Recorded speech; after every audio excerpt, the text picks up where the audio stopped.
Rajya Sabha TV का ये बेहद ख़ास प्रोग्राम है गुफ्तगू, और गुफ्तगू में आज हैं हमारे साथ फिल्म पत्रकार, फिल्म समीक्षक और बेहद जाना पहचाना नाम अजय ब्रह्मात्मज।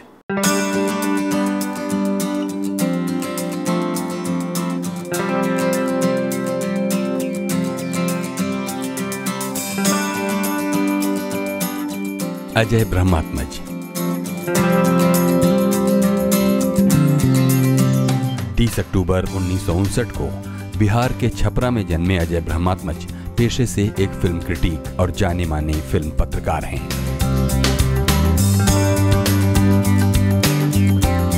अजय ब्रह्मात्मज ने दिल्ली के जवाहरलाल नेहरू विश्वविद्यालय से शिक्षा हासिल की।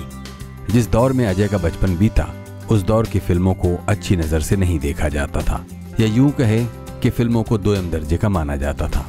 शायद यही वजह थी कि अजय की फिल्मी दुनिया में दिलचस्पी बढ़ती गई। कुछ संयोग ऐसे बने कि माया नगरी की चकाचौंध भरी दुनिया को समझने, उसे जानने की ललक ने उन्हें मुंबई पहुंचा दिया।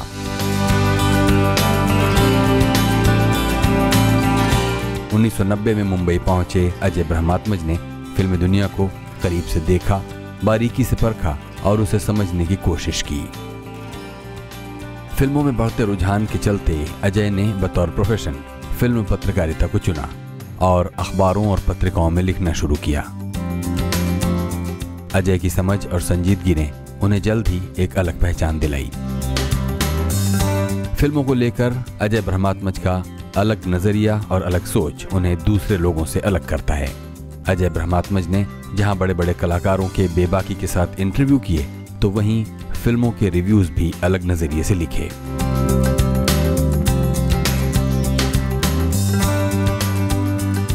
अजय ब्रह्मात्मज उन चंद लोगों में शुमार हैं जिन्होंने न सिर्फ फिल्म पत्रकारिता के स्वरूप को बदला, बल्कि उसे एक नया आयाम भी दिया। अजय ने फिल्म पत्रकारिता को गॉसिप से इतर बातचीत और विचार विमर्श का विषय बना दिया। अजय ब्रह्मात्मज मुंबई के एक प्रमुख हिंदी दैनिक में बतौर फिल्म प्रभारी कार्यरत हैं और फिल्मों के साथ साथ फिल्मी दुनिया पर बखूबी नजर रखे हुए हैं। बहुत बहुत स्वागत है अजय जी प्रोग्राम में। जी नमस्कार।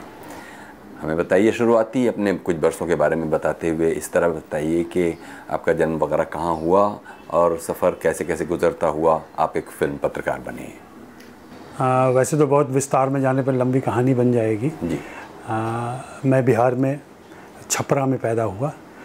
छपरा मेरा ननिहाल हुआ और मेरे पिता ट्रांसफरेबल जॉब में थे, तो हमेशा उनके साथ घूमता रहा मैं और इधर उधर जाता रहा। बीच में कुछ वक्त ऐसा रहा कि पढ़ाई में मेरा मन नहीं लग रहा था, तो माता पिता ने हर उस जगह भेजने और हर उस रिश्तेदार के पास रखने की कोशिश की जहाँ मैं संभल जाऊँ और जहाँ सुधर जाऊँ। लेकिन शायद ये कुछ ऐसा था मेरे साथ अंदर, कुछ टेढ़ा कीड़ा पड़ा हुआ था कि 12वीं तक लगभग स्थिति बदतर ही होती गई और फाइनली पिताजी ने कहा कि अगर आपसे ऐसा नहीं हो सकता तो आप खेती कर लें। तो मैं बहुत खुश हुआ कि चलो अब खेती करने में मज़ा आएगा, क्योंकि खेतों में मैं जाता रहा था। तो खेती 2 साल मैंने की, फिर लगा कि नहीं ये ज़्यादा मुश्किल काम है, इससे आसान काम पढ़ाई है। तो फिर से मैं पढ़ाई की तरफ लौटा और इंटर कैसे भी मैंने पास कर लिया। मैट्रिक कर्पूरी डिवीज़न से किया था, इंटर भी ग्रेस से किया, ग्रेस मार्क्स से। लेकिन हिंदी में एक रुचि थी और पिता मेरे साहित्यकार थे, तो वो दिनमान और सारिका ये 2 पत्रिकाएं घर पे लाया करते थे। वो बहुत बचपन से शौक़ जैसा हो गया कि उनकी पत्रिकाएं जो चोरी से भी पढ़ना और उनके सामने भी पढ़ना, तो ये एक शौक़ जागा था। तो उनकी मेरी हिंदी में रुचि देख करके उन्होंने कहा कि चलो तुम्हारा हिंदी में एडमिशन करवा देते, तुमसे साइंस और बायोलॉजी और ये सब नहीं होगा। इंजीनियर डॉक्टर बनने की ख्वाहिश जो थी वो उनकी नहीं पूरी हो पाई। तो फिर उन्होंने दरभंगा भेजा मुझे, और दरभंगा में मुझे जो शिक्षक मिले और मित्र मिले, उनकी संगत में आने के बाद से जो संगत से गुण आते हैं, तो मेरे पास संगत से गुण आया और फिर मैंने वहाँ यूनिवर्सिटी में टॉप किया हिंदी में। रामधारी सिंह दिवाकर जो बहुत महत्वपूर्ण साहित्यकार हैं बिहार के, वो मेरे गुरु थे। और दोस्तों में जो एक अमिताभ बच्चन, उनका सही नाम है वैसे, और दिल्ली में रहते हैं वो, और अभी अमिताभ के नाम से लिखते हैं, और दूसरे मित्र मोहन, ये 2 लोग थे। और वहाँ एक मेरे फूफा जी थे, उनका परिवार था, लाल साहब दरोगा। तो इन सब की संगत में बहुत सुधर गया मैं, और बहुत ही अच्छा और लायक किस्म का बना। फिर उसके बाद ऐसा लगने लगा कि दरभंगा मेरे लिए बहुत छोटा है, और शायद जो मैं चाहता हूँ वो मुझे यहाँ नहीं मिल सकता। तो एक दिन ऐसा तय हुआ कि मैं और मेरे 2 मित्र, एक अमिताभ खुद और एक सुमन जिनका सीपी झा नाम है और यूएनआई के पत्रकार रहे हैं, हम तीनों एक रात ट्रेन में बैठे और दिल्ली आ गए। और दिल्ली आने के बाद फिर जेएनयू में एडमिशन हुआ, और जेएनयू में पढ़ा लिखा मैं। वहाँ से मैंने एमए हिंदी में किया, एमफिल हिंदी में किया, पीएचडी कर रहा था। लेकिन तभी हालात ऐसे बन गए थे राजनीतिक वजह से कि ये तय हो गया कि मैं अध्यापक नहीं बन सकता, लेक्चरर नहीं बन सकता।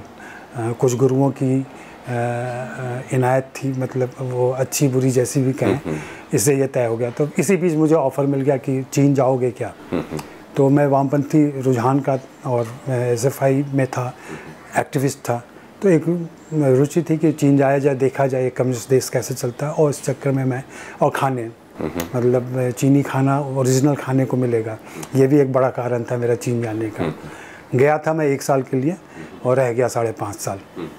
फिर जब लौट के आया, मेरी पत्नी भी गई थी, लेकिन उनका दिल वहाँ नहीं लगा और वैसी संभावनाएं उनके लिए नहीं थी, तो वो लौट आई थी। और फिर वो आने के बाद यहाँ उन्होंने मुंबई में एक बड़ी कंपनी में ज्वाइन कर लिया था हिंदी अधिकारी के तौर पर। और फिर हम लोग के डिस्टेंट रिलेशन चल रहे थे, मतलब मैं वहाँ, वो यहाँ, मैं पिकिंग में, वो बॉम्बे में। फिर ऐसा तय हुआ कि नहीं, मुझे भी लौट आना चाहिए, क्योंकि वो वहाँ आ नहीं सकती थी। मेरे लिए था कि मैं संभावनाएँ खो सकता था, तो मैं आ गया। आने के बाद से फिर मैंने अखबारों में लिखना शुरू किया और संपादकीय पेज पर लिखता था, भारतीय राजनीति पर, अंतर्राष्ट्रीय संबंधों पर, सामाजिक मुद्दों पर, ओपेड पेज पर और एडिटोरियल पेज जो होता है वहाँ के लिए लेख लिखता था मैं। लेकिन एक समय आया कि वैचारिक वजहों से वहाँ से मुझे दरकिनार किया गया। तो बहुत दिक्कत सी हो गई कि आखिर करूँ क्या, खुद को कैसे व्यस्त रखूँ। तो उस समय मेरे यहाँ बॉम्बे में 2, एक रिश्तेदार और एक दोस्त कह लें, इरफान जो एक्टर हैं, उनसे पुराना परिचय था, और ईशान मेरे रिश्तेदार हुए, बहनोई हुए। उन दोनों ने कहा कि भैया आप फिल्म पत्रकारिता करें, यहाँ पे ज़्यादा राजनीति नहीं है और लोग समझते भी नहीं हैं, तो ये ज़्यादा बेहतर रहेगा। और मुझे कहने में शर्म नहीं है, तब मैंने कहा था कि इतना पढ़ने लिखने और सारी जानकारी के बाद मैं फिल्म पत्रकार क्यों बनूँ। फिल्म पत्रकारिता को लेके जो धारणा भारतीय समाज में है, लगभग वैसी ही धारणा मेरी भी उस समय थी। और फिर ये था कि यार वो सुनील शेट्टी का इंटरव्यू करना पड़ेगा। माफ़ करें, सुनील शेट्टी जो मैं बाहर से देख पा रहा था, अंदर आने के बाद जब उनसे परिचय हुआ तो बहुत ही नेक इंसान, एक अच्छे व्यक्ति, और एक व्यक्ति कोई भी संघर्ष करके कैसे आगे आ सकता है, इसकी मिसाल है वो। लेकिन तब बाहर से ये धारणा थी यार ऐसे इंटरव्यूज़ करने पड़ेंगे। लेकिन इरफान ने मुझे कहा कि नहीं, ऐसा नहीं है। और उन्होंने पहला इंटरव्यू मेरा जो फिक्स किया था और जिससे मेरी रुचि और बढ़ी, वो थे बासु भट्टाचार्य। तो बासु भट्टाचार्य का मैंने, वो हम लोग बहुत थोड़ा ज़्यादा रैपिडली, बहुत तेज़ी से भागे, हम थोड़ा सा पीछे आते हैं जी। दिल्ली से सीपी झा के साथ, और शायद कोई और दोस्त रहा होगा जिसके साथ आप जब मुंबई आए, तो यहाँ से आप चीन गए? नहीं, मैं दिल्ली जेएनयू से ही अपनी पढ़ाई छोड़ के, पीएचडी छोड़ के चीन चला गया था। और वहाँ मैंने वहाँ के विदेशी भाषा प्रकाशन गृह में किताबों का ट्रांसलेशन किया। जो चीनी साथी चीनी से अंग्रेजी में करते थे, उसका परिमार्जन करता था मैं, और खुद अंग्रेजी से हिंदी में ट्रांसलेशन करता था। और वहाँ से एक पत्रिका आती थी चीन सचित्र, उसका संपादन भी करता था। ये इसका मतलब चीन जाने का जो संयोग बना होगा, ये आपके हिंदी की विशेषज्ञता के कारण बना होगा, ना कि वो कोई एक डेजिग्नेटेड कोई नौकरी जैसी चीज़ नहीं थी कि वहाँ पर कोई ओपनिंग थी और आपने अप्लाई किया और इस तरह? नहीं, ऐसा नहीं था। वो वहाँ बुलाते थे, सारे देशों से लोग जाते थे और विभिन्न भाषाओं के, तो हिंदी विशेषज्ञ के तौर पर रखा जाता था। हिंदी मैंने विशेषज्ञ हटा दिया था शब्द, मैं हिंदी सलाहकार कहता था, क्योंकि विशेषज्ञ का दर्जा पाना थोड़ा मुझे अच्छा नहीं लगता। वो तो एक विनम्रता की बात है आपकी। लेकिन फिर जब आप पीकिंग से वापस आए तो सीधे दिल्ली वापस आए या मुंबई? नहीं, मुंबई। मेरी पत्नी तब तक मुंबई आ चुकी थी और फिर ये तय हुआ कि मैं मुंबई में ही आऊँगा। और स्थायी नौकरी की उम्मीद कम थी और मैंने कोशिश भी नहीं की। और संयोग ऐसा हुआ कि उसके बाद मेरी दूसरी बेटी यहाँ पैदा हुई। और फिर बम्बई जैसे शहर में जो समस्याएं होती हैं कि आपको सपोर्ट सिस्टम नहीं मिलता वैसा, जैसा छोटे शहरों में हो जाता है, तो ये तय हुआ कि चूँकि पत्नी की नौकरी पक्की है और अच्छी सैलरी की है तो वो कंटिन्यू करें और मैं घर पे रहूँगा और मैं घर से ऑपरेट करूँगा, घर से काम करूँगा, फ्रीलांसिंग करूँगा। तो इसी फ्रीलांसिंग के दौर में मैंने संपादकीय पेज पे लिखना, और मुंबई शहर में तब ज़्यादा अखबार हुआ करते थे, सांध्य अखबार थे और दैनिक अखबार थे, तो उसमें लिखना शुरू किया। और ये अमूमन होता था कि तब मैंने ऐसा कर दिया था लगभग कि मुंबई के कम से कम 2 अखबारों में मेरा नाम आप ज़रूर देखेंगे। तो इस रफ्तार से मैं लिख रहा था। कौन सा साल रहा होगा जब आप पीकिंग से मुंबई वापस आए होंगे? ये 91 की बात है। 91 से लेकर के और 99 तक मैंने फ्रीलांसिंग की है मुंबई शहर में। और जो लोग कहते हैं कि फ्रीलांसिंग में और हिंदी में पैसे नहीं हैं या आजीविका नहीं चल सकती है, उसको मैंने झुठलाया था, क्योंकि जो स्टाफ होते हैं, जो रेगुलर पत्रकार होते हैं, उनसे ज़्यादा पैसे मैं फ्रीलांसिंग से ले आया करता था। 91 से 99 तक का जो ये पूरा पीरियड है, इसमें ज़्यादातर किन विषयों पर आप लिखते रहे? शुरू के समय तो ज़्यादातर राजनीति और तमाम मुद्दों पर लिखा। एक अच्छा संयोग बीच में ये बना था कि मैंने खाने का शौक़ मेरा शुरू से रहा है, तो ईटिंग आउट हिंदी में पहली बार मैंने शुरू किया था, वो भी राहुल देव के कहने पर, जनसत्ता में। और जनसत्ता में वो कॉलम इतना पॉपुलर हुआ यहाँ पर कि नवभारत टाइम्स जो उसका प्रतिद्वंदी अखबार है, उसने भी कहा कि आप मेरे यहाँ भी खाने पे लिखिए। तो मैं दोनों अखबारों में खाने पर रविवार को कॉलम लिखा करता था। तो एक जगह हिंदी की स्वाद यात्रा लिखता था मैं। स्वाद यात्रा के नाम से मतलब सारे जायके का सफ़र जो होता है, कहाँ से खाना चलाओ, कहाँ पहुँचाओ, कैसे क्या, उसमें तब्दीलियाँ आती गई। और जनसत्ता में जो था वो ईटिंग आउट था, तो रेस्टोरेंट रिव्यू जो होते हैं वो करता था मैं। और इसके अलावा टीवी पर लिखना, फिल्मों पे लिखना। फ्रीलांसर होने के बाद से फिर ये आपकी मुट्ठी में या आपकी इच्छाओं पर नहीं रहता कि आप किस पर लिखें। आपको कहा जाता है, और मैं अंतरिक्ष और विज्ञान पे नहीं लिखता था, बाकी ये इंटरेस्ट था। और जेएनयू का संगत, जेएनयू के लोगों की जानकारी और जेएनयू से जो मिला ज्ञान है और एक सारी चीज़ों के बारे में एक ओवरऑल जानकारी जो आप रखते हैं, और सबसे बड़ी बात जो जेएनयू ने दिया और आज भी देता है, एक पूरा पर्सपेक्टिव किसी भी चीज़ को देखने का, किसी भी चीज़ को समझने का, तो वो एक मिला हुआ था। तो ये था कि आप किसी भी विषय पर कहें तो थोड़ी सी मेहनत करने के बाद उस पर लिखा जा सकता था, और वो मैंने किया। तो ये ज़्यादातर 97 तक कह लें कि ज़्यादातर मैं विभिन्न विषयों पर लिखता रहा, कोई एक विषय तय नहीं था। और मैं ट्रांसलेशन भी करता था, और ट्रांसलेशन करने में उस समय ये हुआ कि मेरी रुचि जो फिल्मों की तरफ बढ़ी, उसमें यह था कि फिल्म फेयर अंग्रेज़ी में आता था, तो उसका हिंदी ट्रांसलेशन मैं करता था रातों रात। और स्क्रीन भी अखबार था एक जो अंग्रेज़ी में आता था, उसका भी हिंदी ट्रांसलेशन करता था। और उस समय उस ट्रांसलेशन की वजह से मेरी फिल्मी जानकारी भी ज़्यादा बढ़ी। एक सामान्य रुचि जो फिल्मों में एक आम भारतीय दर्शक की होती उतनी थी मेरी, थोड़ी उससे ज़्यादा थी। लेकिन यहाँ आने के बाद जब मैंने लोगों के ट्रांसलेशन, लोगों के इंटरव्यूज़ पढ़ने और ट्रांसलेशन के, तो ज़्यादा रुचि बढ़ी। और तब तक ये इरफान और ईशान की तरफ से भी ये सहयोग मिला, तो मैं घुसता चला गया। उस समय में मैं 2 लोगों का नाम लेना चाहूँगा। नवभारत टाइम्स के संपादक तब विश्वनाथ सचदेव हुआ करते थे, उन्होंने काफ़ी मदद की और मुझे बढ़ावा दिया, छापा खूब। और वहाँ पे जो फिल्मों के इंचार्ज थे सुमंत मिश्र, सुमंत मिश्र ने मेरी काफ़ी मदद की, और उन्होंने लोगों से मिलवाना, पार्टियों में भेजना, इंटरव्यू के लिए भेजना, ये सारे मौके उन्होंने दिए।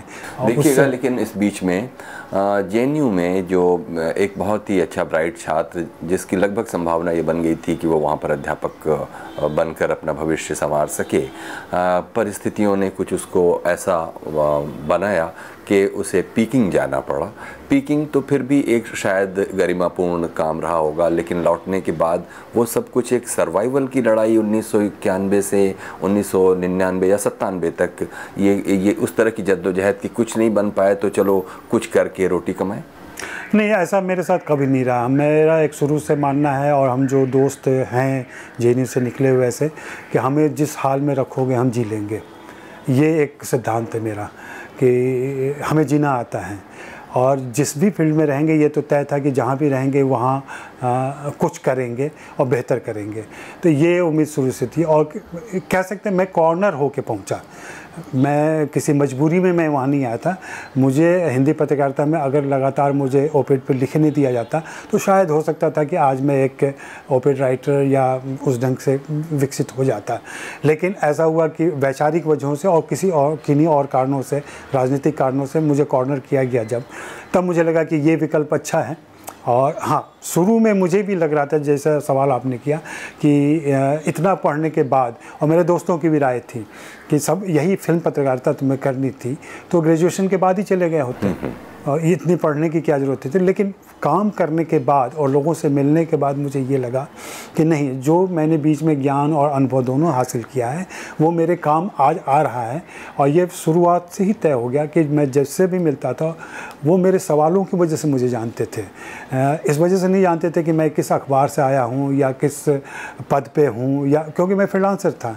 लेकिन अमूमन सबके साथ ये हुआ कि जब भी मैंने किसी का इंटरव्यू किया उसने दोबारा मुझे ज़रूर याद किया और बुलाया और फिर बड़ी इज्जत से मुझे समय दिया और मुझसे बातें की, और ये लगातार होता गया। उसी की वजह है कि आज मेरे कुछ बहुत अच्छे दोस्त कह लें, हालांकि दोस्ती जैसी कुछ होती नहीं है, वो फिल्म पर्सनालिटीज़ के साथ हैं, फिल्म के बड़े स्टार्स हैं वो आज भी मुझसे बातें करते हैं, कभी टेक्स्ट करूं तो जवाब देते हैं। और ये मैं कह सकता हूं कि अब हम लोग फिल्म पत्रकारों की वैसी अंतिम पीढ़ी हैं जिनके स्टार के साथ सीधे संबंध हैं। अब ये सीधे संबंध का सिलसिला ख़त्म होता जा रहा है, बीच में काफ़ी सारे मैनेजर्स और सारे लोग आ गए, लेकिन वो ऐसा इसी वजह से हुआ कि आपके सवाल सारगर्भित होते थे, उनका एक पर्सपेक्टिव होता था, उनका कुछ मायने होता था, सिर्फ ये नहीं पूछते थे कि इस फिल्म में आपका रोल क्या है। ये जो आपकी हार्डकोर फिल्म पत्रकारिता है उस सिलसिले में ये बातों का सिलसिला जारी रखेंगे अजय जी, क्योंकि देखिए ईशान और इरफान के कहने पर ये जो वेरिड फिल्म जर्नलिज्म के जो दूसरे एस्पेक्ट थे फिल्म फ्रीलांसिंग के, उसके बाद अब जब फिल्म राइटिंग और फिल्म जर्नलिज्म की तरफ आए उसने तो बिल्कुल चीज़ों को बदल दिया, और उसके बाद कुछ स्थायित्व सा जैसा कुछ आया होगा, इस बारे में बात करेंगे। लेकिन अभी एक छोटा सा ब्रेक लेंगे। अभी वक्त है एक छोटे से ब्रेक का। ब्रेक के बाद हाजिर होते हैं और बातें जारी रखते हैं जाने माने फिल्म पत्रकार और फिल्म संपादक अजय ब्रह्मात्मज के साथ।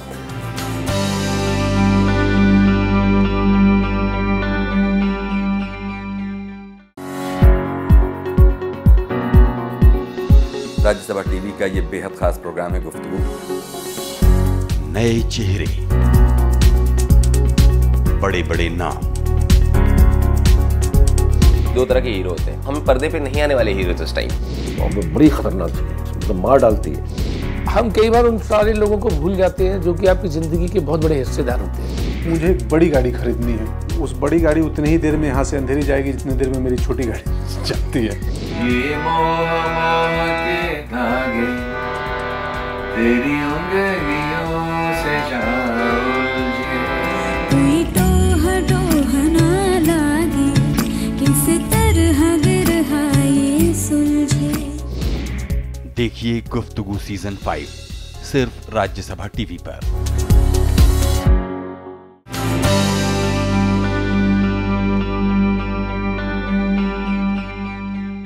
स्वागत है एक बार फिर से। प्रोग्राम है गुफ्तगू, और गुफ्तगू में आज है हमारे साथ जाने माने फिल्म पत्रकार और फिल्म संपादक अजय ब्रह्मात्मज। अजय जी, ब्रेक से पहले आपने बताया कि किस तरह एक दौर फ्रीलांसिंग का गुजरा और उसके बाद ईशान अपने दोस्त और इरफान के कहने पर या उनकी सलाह के साथ आप फिल्म पत्रकारिता में धीरे धीरे आने लगे। फिर उसके बाद जो स्थायित्व का दौर आया वो कहाँ से आया?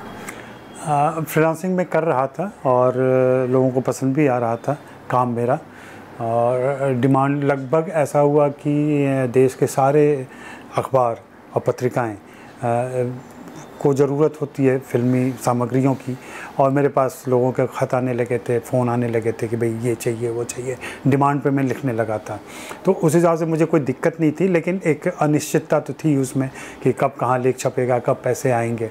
और इस बीच में एक मित्र हैं जो दैनिक जागरण में थे और बीच में वो मुंबई आए थे। उन्होंने जब मुझे याद है कि डैनी के साथ में कुछ बातें कर रहा था, डैनी डेंजोग्स के साथ, तो उन्होंने मेरी बातें सुनी थी और उनकी मेरी में रुचि हुई। उन्होंने मुझसे बातें की और कहा कि आप नियमित क्यों नहीं अखबार में आ जाते हैं। तब ये तय हुआ कि ठीक है, मैं बात करता हूँ। मैं दिल्ली गया और दिल्ली में दैनिक जागरण के संपादक संजय गुप्ता जी से मेरी बात हुई। संजय गुप्ता जी ने मुझ पर भरोसा किया और उन्होंने मुझे ये जिम्मेदारी सौंपी। तब मैं फिल्म प्रभारी के तौर पर दैनिक जागरण में ज्वाइन किया। 1999 की ये बात है। तो उसके बाद से फिर फिल्मों का नियमित लेखन और अखबारों की जिम्मेदारी, उनके फिल्म परिशिष्ट होते हैं वो, और फिल्मों में रंगीन पेज आने लगे थे सिनेमा के, ये सारा ज़रूरी हो गया था। तो ये सारा लगभग एक साथ ही हुआ। और मैं जो हिंदी अखबारों की वजह से फिल्म पत्रकारिता का एक नए ढंग से विकास हुआ, तो उसमें कहीं ना कहीं मैं शामिल रहा हूँ। मैं ये तो नहीं कहूँगा कि मैंने उसको कोई शेप दिया है, लेकिन मैं लगातार उससे जुड़ा रहा और थोड़ी बहुत चीज़ें बेहतर करने की कोशिश करता रहा। तो वो सिलसिला आज भी चल रहा है और आज भी मैं उसी लगन और उसी उत्साह के साथ लगा रहता हूँ। मेरे नए युवा मित्र जो मेरे सहकर्मी भी हैं और बाहर के भी दोस्त हैं, उनको भी ताज्जुब होता है कि अजय अभी भी आप नाम के लिए लड़ते हो, अभी भी आप इंटरव्यू के लिए लड़ते हो, आप मिलने जाने की कोशिश करते हो, आप मिलते हो, घंटों बिताते हो और छपता क्या है 500 शब्द। तो इतनी की ज़रूरत क्या है, ये तो फ़ोन पर बात हो सकती है, 5 मिनट और 500 शब्द लिखे जा सकते हैं। लेकिन नहीं, मेरी रुचि कुछ ज़्यादा है लोगों में। और उससे बड़ी, जब आप किसी भी फील्ड में, फिल्मों का तो बहुत ही एक आकर्षण है पूरे समाज में और लोग मिलना और जानना चाहते हैं, उनको करीब से जानना, उनकी जद्दोजहद को देखना और फिर उनकी जो जीत है उनकी खुशी में शामिल होना, उनके हार में गमगीन होना, ये सारा सब कुछ एक नए ढंग के संबंध विकसित करता है। और फिर मैं इसको जीने लगा। हाँ, एक चीज़ मैं तमाम पत्रकारों से भी कहता हूँ और ख़ुद भी मानता हूँ कि हमारे एक डर रहता है कि हम रिफ्लेक्टेड ग्लोरी में न जीने लगे। आज देश के जो पॉपुलर स्टार है, मान लीजिए दीपिका पादुकोण है या रणवीर सिंह हैं, आप उनसे मिलते हैं, वो आपके गले मिलते हैं और ये कहीं गलतफहमी नहीं होनी चाहिए कि वो आपके दोस्त हो गए हैं। ऐसा नहीं होता, ये हमारा काम का संबंध होता है और वो इसलिए पसंद करते हैं कि आप उनसे कुछ बेहतरीन व्यवहार करते हैं, अच्छे सवाल करते हैं, उनको अच्छी तरह से पेश करते हैं, इसलिए वो आपको दोस्त मानते हैं और आप भी उन्हें दोस्त मानते हैं क्योंकि वो आपकी ज़रूरत पे हाजिर हो जाते हैं। इसके अलावा लेकिन बहुत सारे पत्रकारों को ये गलतफहमी है और दिल्ली में पत्रकारों को ये गलतफहमी है कि सरकार वो चलाते हैं और मुंबई के फिल्म पत्रकारों को ये गलतफहमी है कि फिल्म स्टार वे बनाते हैं और बिगाड़ते हैं। आपने ये बात सही कही कि ये जो 500 शब्दों के लिए की जाने वाली जद्दोजहद है वो भी एक अजीब स्थिति है, क्योंकि पॉपुलर जो मीडिया, चाहे वो प्रिंट में हो या फिर इलेक्ट्रॉनिक मीडिया, जिसमें करीब करीब अगर कभी फ़िल्म की चर्चा होगी भी तो प्रमोशन ओरिएंटेड ज़्यादा होगी। फ़िल्म के दर्शक को फ़िल्म के साथ उसका कोई ऐसा अच्छा सार्थक संबंध और उसका कनेक्ट बन पाए, इसके लिए ये जो मौजूदा फिल्म पत्रकारिता है बहुत ज़्यादा योगदान नहीं कर पाती है। धीरे धीरे अखबारों में और टेलीविज़न में इसके लिए जगह कम होती जा रही है। लेकिन आपने इस काम में एक बड़ा अच्छा सा संतुलन बनाया हुआ है। एक तरफ वो जो उसका पॉपुलर डिमांड है उसको भी आप कैटर करते हैं, लेकिन साथ ही साथ उसके साथ जो उसका सब्सटेंस है उसका भी साथ नहीं छोड़ते। ये करने का निर्णय क्या आपका खुद का है या फिर धीरे धीरे करके आपने अपने पाठकों से इस बात की मांग को देखते हुए इसे बनाए रखा है? मैं फिर से इसमें वही JNU की दुआएं दूंगा। अपना जो रिसर्च करता था मैं, वो शैली और शिल्प मैंने वहाँ से ली है। अमूमन मैं बहुत सारे, जैसे फसल काटते हैं ना, तो मैं फसल काटने की तरह मान लें कि पुआल के साथ धान भी आप काट रहे हैं, हाँ, तो उसके साथ पुआल भी आ रहा है, फिर उसकी दौनी करते हैं, फिर बिछौनी करते हैं, फिर सारा करते हैं, फिर वो धान निकलता है उसमें से। तो मेरे पूरे इंटरव्यू का सिलसिला वैसा चलता है। मैं फसल का, जब मैं बात कर रहा होता हूँ तब मैं फसल काट रहा होता हूँ और फिर फसल काट के घर ले आता हूँ और फिर उसमें से अनाज चुनता हूँ और फिर वो पाठकों के सामने पेश करता हूँ। दूसरे लोग क्या कर रहे हैं कि वो फसल काटते हैं, उसी को पेश कर देते हैं, तो वो आपको पुआल भी मिलता है, उसमें सारा वो जो अनुपयोगी चीज़ें हैं वो भी मिलती हैं आपको। मैं कोशिश करता हूँ और मैं वही कह लें कि उसका सांद्र रूप उसको पकाता हूँ थोड़ा सा और उसके बेहतरीन हिस्सा ले करके 2 घंटे की बातचीत करने के बाद हो सकता है कि मैं 1000 शब्द लिखूँ। और चूँकि मैंने हिंदी से पढ़ाई की और हिंदी की शब्द संपदा मेरे पास है, तो उन शब्दों को भी मैं इस्तेमाल करता हूँ और उस पर्सपेक्टिव के साथ रखता हूँ। तो 500 शब्द के मेरे लेख और 500 शब्द के किसी और के लेख आप पढ़ेंगे तो उसमें एक भिन्नता नज़र आएगी, और जिसको गहराई वाली बात कहते हैं वो आपको लगेगा कि आप उसी में गहरे में उतर रहे हैं। थोड़ा सा जितनी कोशिश हो सकती है वो करता हूँ। दूसरा, मेरे सामने एक बड़ा उद्देश्य है जो ज़िंदगी का एक बहुत बड़ा मेरे चाहता हूँ करना। कर पाऊँगा कि नहीं कर पाऊँगा ये नहीं मालूम, लेकिन चीज़ें हैं मेरे पास। मेरे पास 99 से अभी तक किए गए सारे इंटरव्यूज़ हैं रिकॉर्डेड।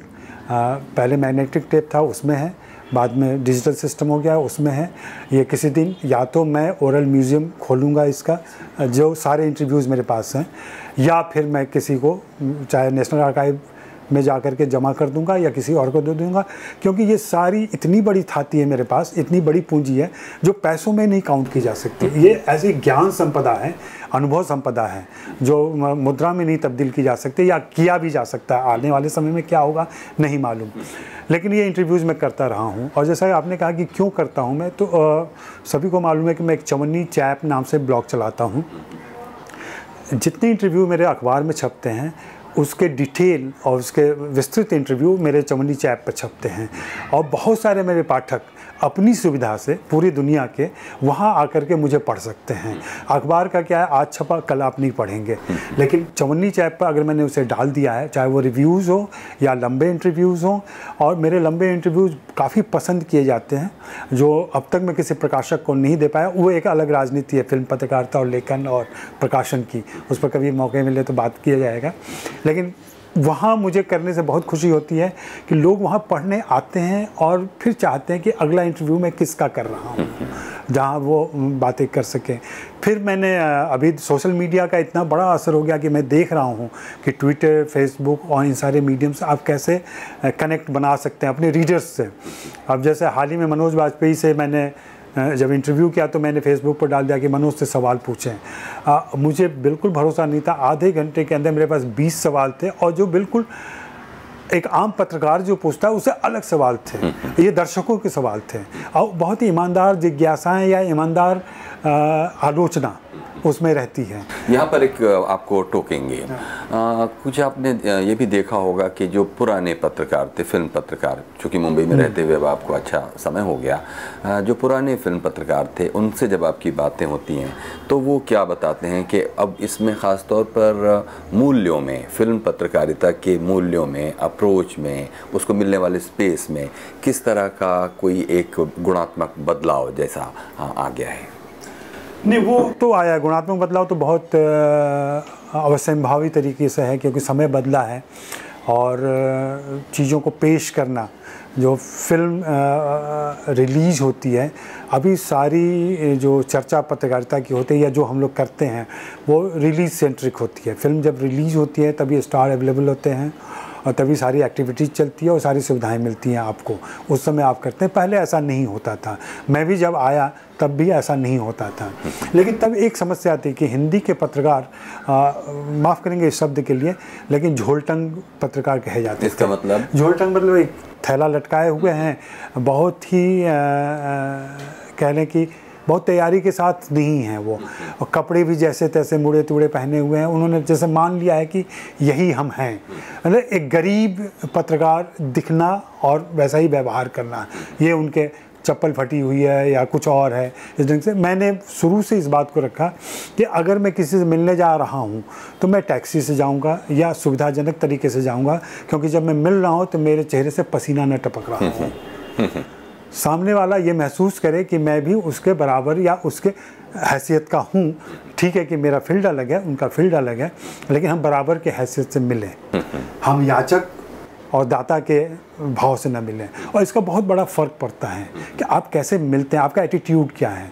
वो एटीट्यूड चेंज मैंने लाने की कोशिश की, और मैं हमेशा अपने कलीग को, जो भी मेरा ज्वाइन करता है, मैं सबसे पहले कहता हूँ कि अपने कपड़े पर ध्यान दो, क्योंकि हम एक ऐसे फील्ड में काम करते हैं जो ग्लैमर की दुनिया है, और ग्लैमर की दुनिया होने का मतलब है कि सिर्फ बातों से या बोलने से बात नहीं बनती, आपका अपीयरेंस भी एक मतलब रखता है। लेकिन सिर्फ इतना ही नहीं, खुद आप ये सब कुछ करते हुए क्या अपने पेशे को, फिल्म पत्रकारिता नाम के पेशे को इतना गरिमापूर्ण और इतना बराबरी के स्तर पर ले आ पाए, जो कि कभी गुजरे दौर में सिनेमा इंडिया जैसे मैगजीन्स के जो एडिटर्स हुआ करते थे वो इक्वल फुटिंग पर प्रोड्यूसर्स के साथ या जो भी फिल्म स्टार्स थे उनके साथ, बल्कि कुछ कई बार तो एक पायदान ऊपर ही वो एक बार्गेनिंग पोजीशन में होते थे। लोगों को लगता था कि उस पत्रिका में या उसके अलावा भी कुछ और पत्रिकाएं हुई और फिल्म पत्रकार हुए जिनका चीज़ों को शेप करने में, बदलने में, ओपिनियन बिल्डिंग में एक रोल होता था। अभी जाकर ये जो फिल्म पत्रकारिता है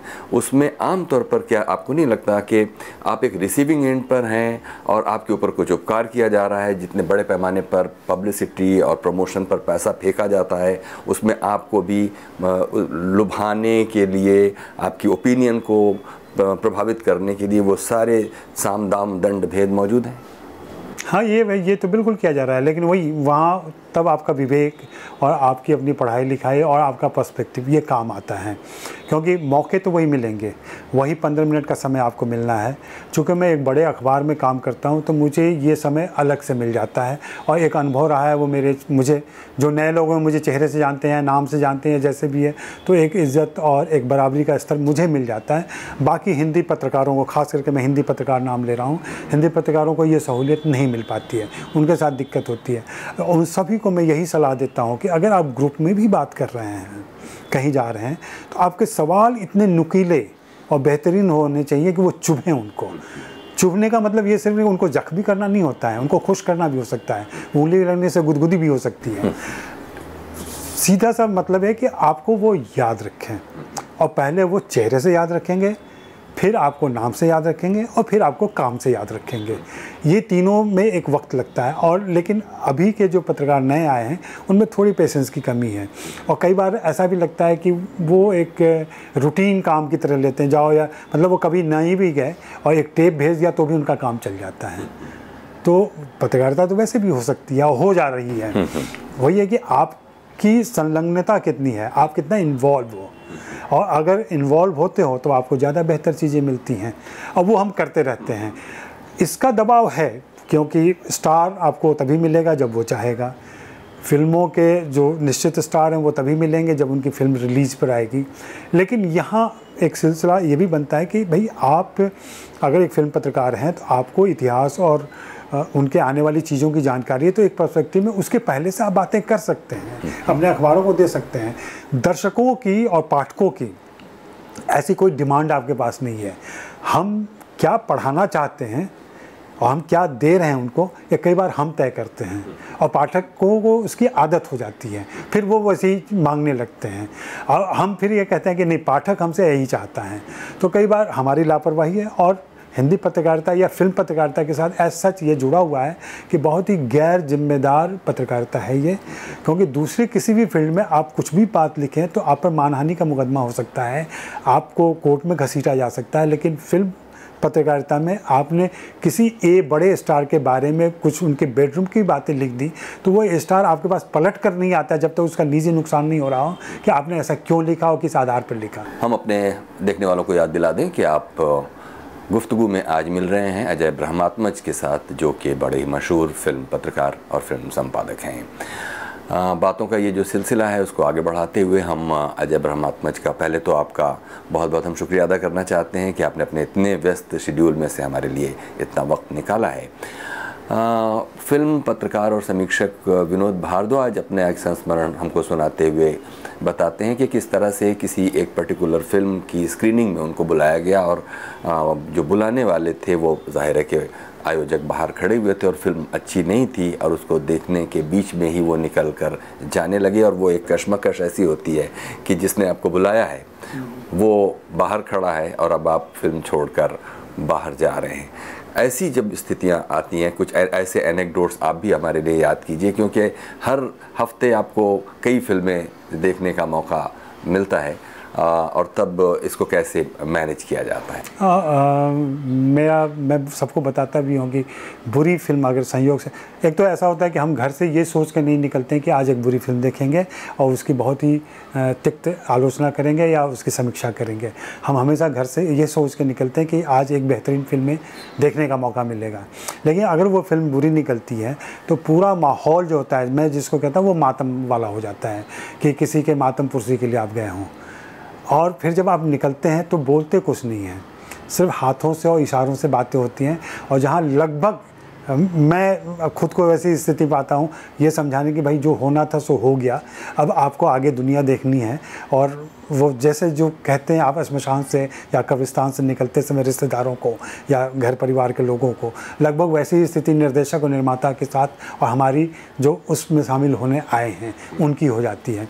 जहाँ आप हाथ धीरे से थामते हैं, हाथ अपने दबाव महसूस करवाते हैं कि भाई मैं आपके साथ हूँ, लेकिन कुछ किया नहीं जा सकता, ये तो जा चुके अब, हाँ फिल्म तो निकल गई, अब आपके हाथ से कुछ नहीं हो सकता।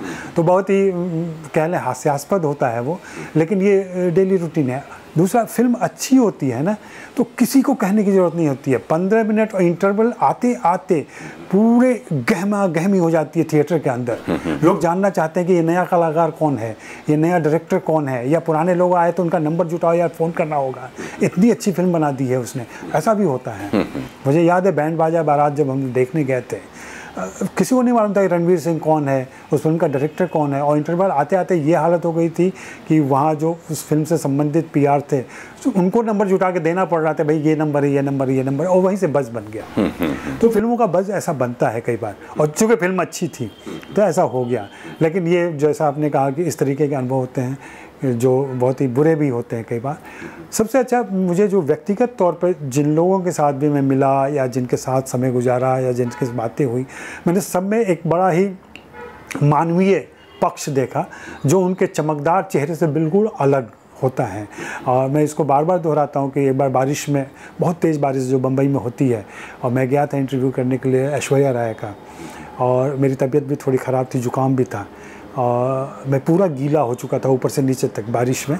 और जब मैं अंदर घुसा तो सामने से वो आती हुई मुझे दिखी, और उन्होंने मुझे देखा और कहा कि अजय जी आप तो पूरे गीले हो गए, इसमें कैसे बातें हम लोग करेंगे, क्या होगा। और यहाँ एसी, मतलब फुल ऑन एसी है, और लोगों को यकीन नहीं होगा, उन्होंने खुद टॉवल मंगवाया, उन्होंने सिर पोछा मेरा, टॉवल लिया सूखा ताकि आप बदन सुखा लें। और ये एक स्टार को बिल्कुल ज़रूरत नहीं है कि आप किस हालत में हैं, ये पूरा डिपेंड, ये उनका मानवीय चेहरा होता है। मतलब बातें करते समय भी आपकी आंखें नम होने लगते हैं ऐसे मानवीय चेहरों को याद करते हुए। तो ऐसे बहुत सारे किस्से हैं मेरे पास जो लोगों ने, या अक्षय कुमार हैं, सलमान खान जी ने इतना दुष्ट व्यक्ति माना जाता है, वो उनका भी एक बहुत बड़ा मानवीय पक्ष है। हाँ, तो इन लोगों का, और दूसरा जो हम देखते हैं या मजाक करते हैं इनका, कभी आप इनको शूट करते हुए देखें, कभी इनको काम करते हुए देखें, जब ये घंटों बगैर खाए पिए तेज़ रोशनी में हज़ारों की भीड़ के सामने उस इमोशन को जाहिर कर रहे होते हैं जो हम अमूमन अपने 3 आदमी के सामने नहीं कर पाते हैं। हम अपनी पत्नी, अपनी बेटी को भी लोगों के सामने नहीं प्यार कर सकते, ये मानवीय व्यवहार है। हाँ, ये संकोच है हमारा, लेकिन उनको एक अपरिचित के सामने वैसी चीज़ें करनी पड़ती हैं जो एकदम आपको स्वाभाविक लगे। ये आसान काम नहीं है। ये जो कायांतरण होता है उनका, कैमरा ऑन होते ही जैसे वो बदलते हैं, ये बहुत बड़ी तपस्या है, बहुत बड़ी साधना है, वो योगी ही कर पाते हैं। मतलब वर्तमान योगी हैं ये लोग, भले ही हम उनके बारे में, और मुझे कई बार दुख होता है अब जब मैं उनको करीब से जानता हूँ।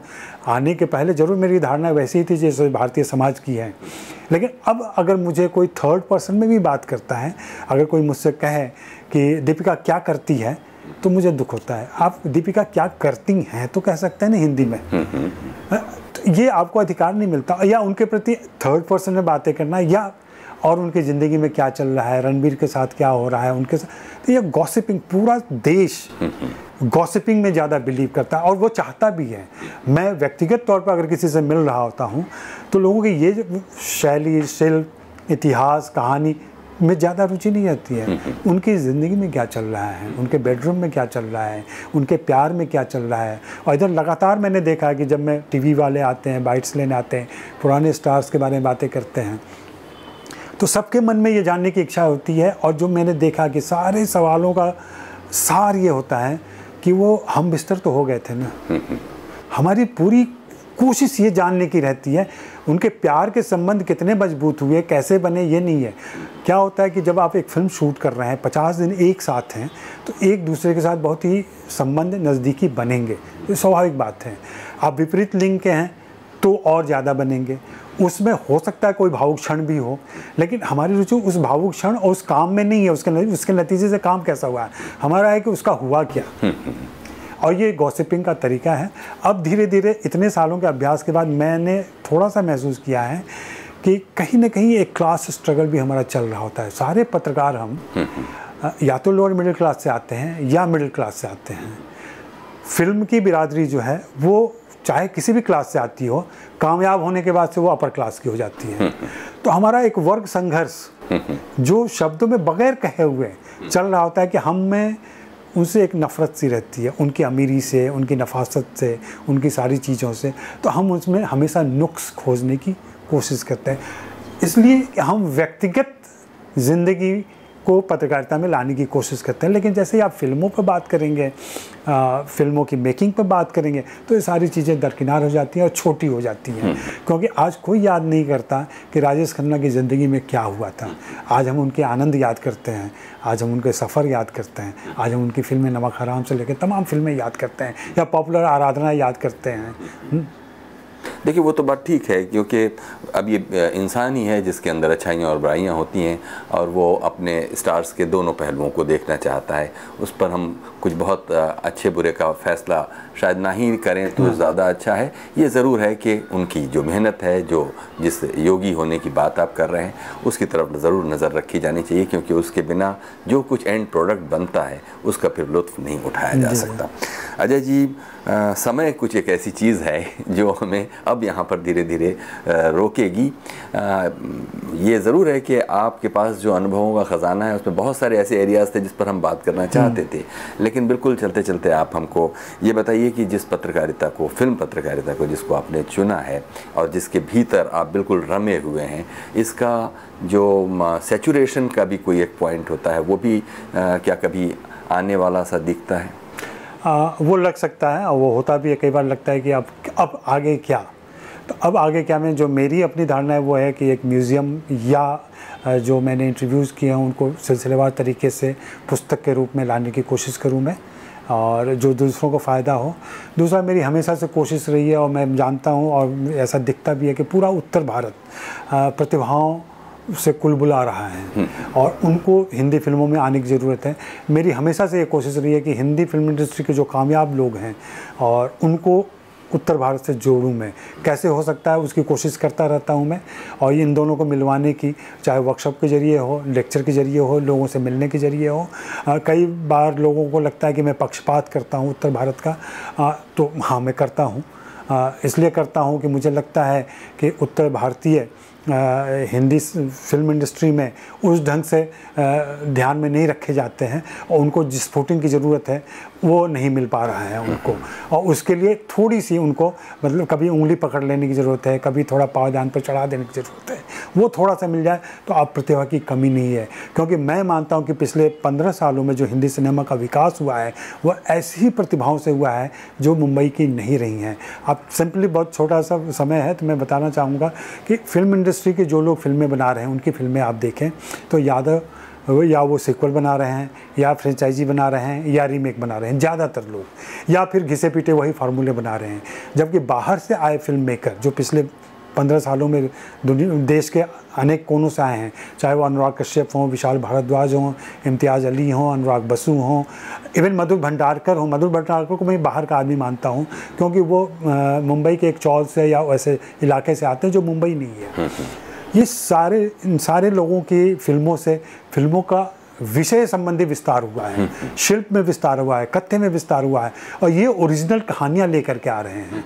और इन्होंने, मैं इसको हिंदी सिनेमा का नया स्वर्ण युग कहता हूँ, दूसरा स्वर्ण युग है जो 50s में हमने देखा था।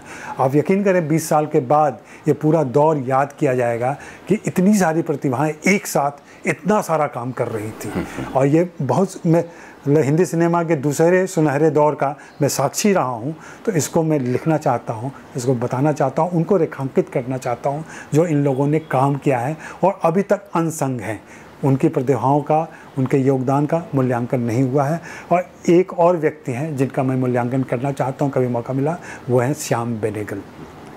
श्याम बेनेगल ने जो काम किया है, जो हिंदी सिनेमा में कंट्रीब्यूशन है उनका, उसको अभी तक रेखांकित नहीं किया गया है, उसको भी करने की ज़रूरत है।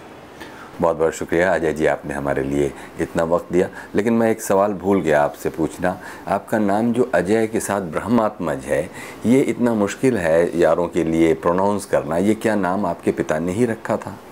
ब्रह्मा मेरी माँ का नाम था। मेरी माँ का नाम नंदिनी ब्रह्मा है, तो उस ब्रह्मा से ब्रह्मात्मज होंगे। ब्रह्मात्मज का मतलब ब्रह्मा के आत्मा से पैदा हुआ है, मतलब ब्रह्मा का बेटा। तो हम लोग ब्रह्मा के बेटे हैं, 4 बेटे हैं ब्रह्मा के, और मेरे 4 भाई।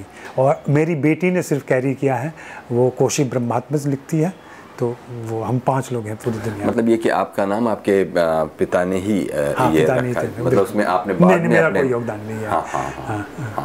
बहुत बहुत शुक्रिया अजय जी, आपने हमारे लिए इतना वक्त दिया। ये थे जाने माने फिल्म पत्रकार और फिल्म संपादक अजय ब्रह्मात्मज। कुछ कहना चाहते हो प्रोग्राम गुफ्तगू के आज के इस एपिसोड के बारे में, तो हमें ज़रूर लिखिए feedback.rstv@gmail.com पर।